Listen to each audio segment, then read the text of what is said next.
Well, so often in sports, I feel like we always just move on to the next thing. Like I've already seen a prediction for who's going to win the 2022-23 NBA championship. It ain't been 24 hours since the finals happened. Game 6, the Golden State Warriors just won the championship. They're already moving on to next year. I don't want to do that in this video. If I can't do nothing else, if you don't mind, for a few minutes of your time, I want to sit in this moment. I want to sit in this moment and think about what the heck the Golden State Warriors just accomplished, beating the Boston Celtics 103-90 to win their 4th championship in 8 years in Game 6 on the road. Hostile crowd in Massachusetts.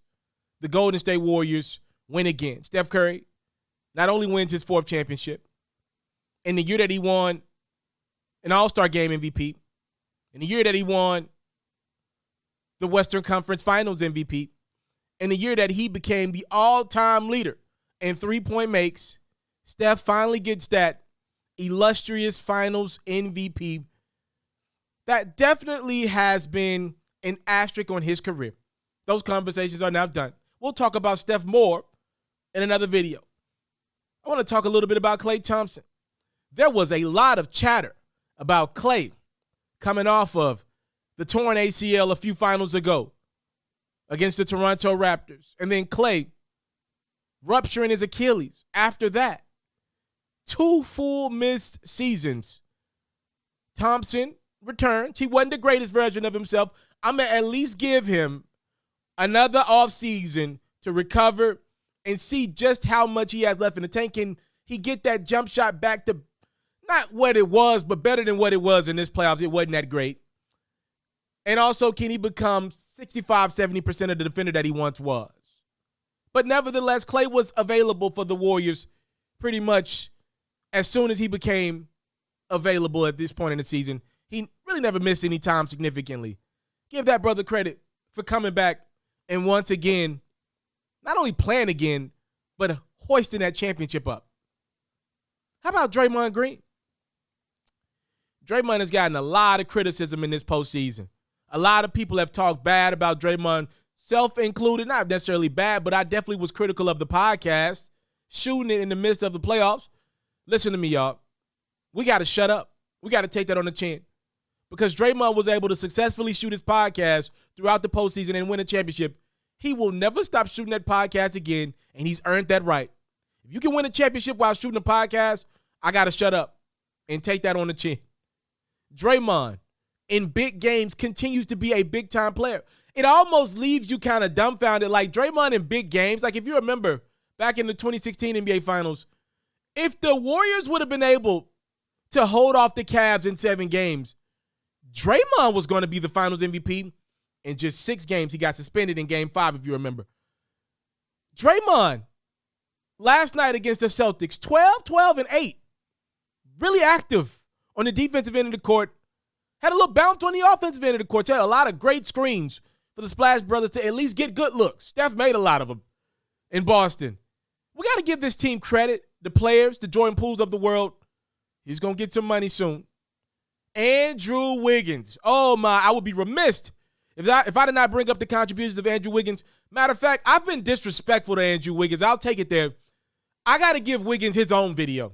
So we'll do that soon. But just for the sake of this video, I will say this.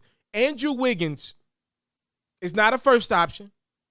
For sure not that. Not a second option. Pretty confident that he's not that either. When we get around the third option, I believe the conversations begin. I would say Andrew Wiggins is a great 4th option. If he's your 3rd option, it could get rocky. It could get rocky. But if he's your 4th option, you got a guy that can not only get some buckets, but defend.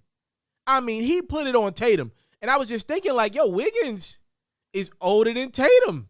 So we're at that point like where Wiggins, his body might be a little more mature than Tatum's. He was able to put it on JT and make it tough for him throughout the series. You got to give Wiggins a lot of credit. If not, Steph Curry, the Finals MVP.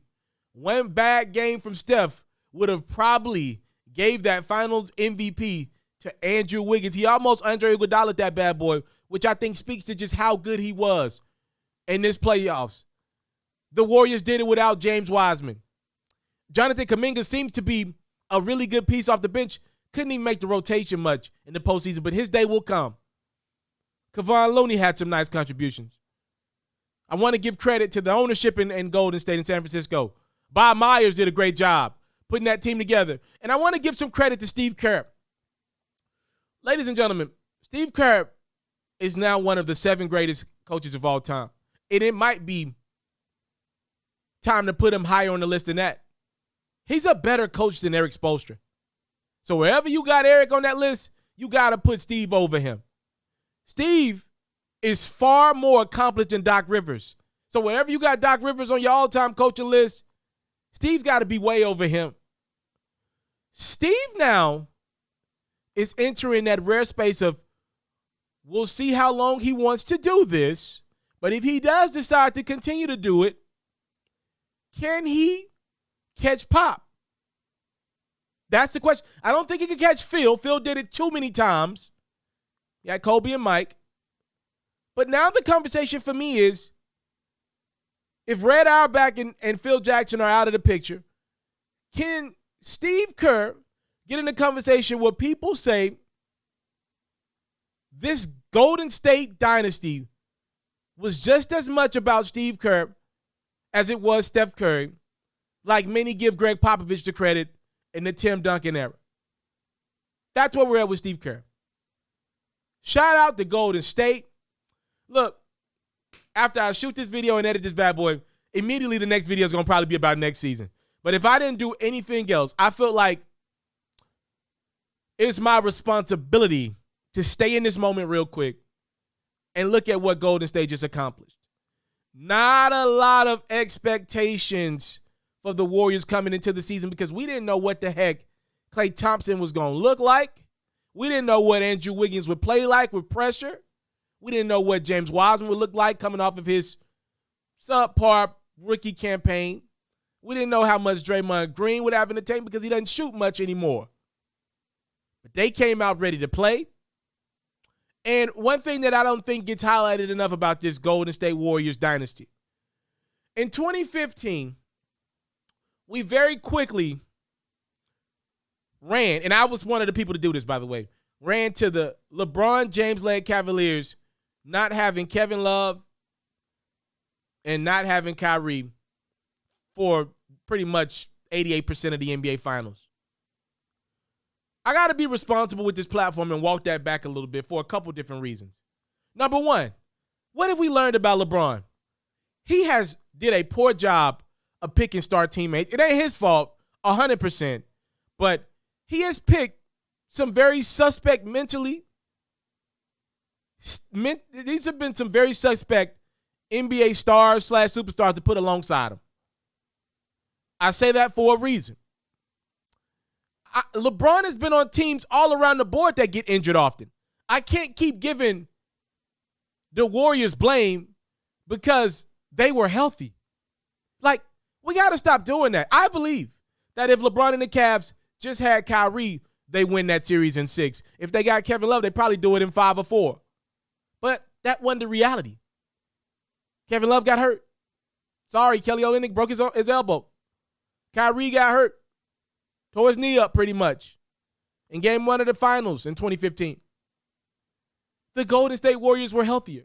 That is a part of this dynasty in Golden State. They were healthier than pretty much everybody else. Go look up and down their dynasty. Against Mike Conley and the Grizzlies, they had health on their side a few years ago. Against the San Antonio Spurs, they had health on their side. Go look back. Against the Clippers, health on their side. Against the Houston Rockets, Chris Paul goes down. Health on their side when it looked like Houston had figured out Kevin Durant and the Warriors at the time. They've had health on their side. Against Memphis and the Grizzlies again this year, health on their side. I would argue that the Phoenix Suns matched up as good as anyone against the Warriors this year. They were the number 1 seed throughout the regular season. They had some really good matchups in the regular season.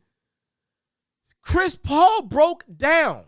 That's important because Chris Paul was a shell of himself at the end of that Dallas series, which allowed the Mavericks to get past the Suns, which led to an easier matchup for the Golden State Warriors against the Dallas Mavericks, and they took care of business like they should have.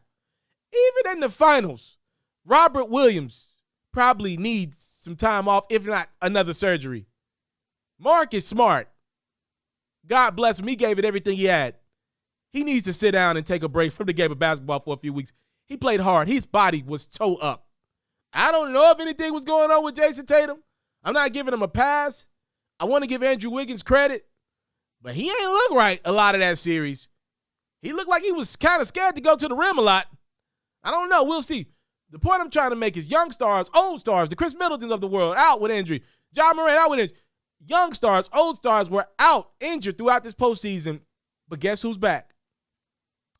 The Golden State Warriors. They win the 21-22 NBA championship. Congratulations to them. They did it before KD. Now they done it after KD.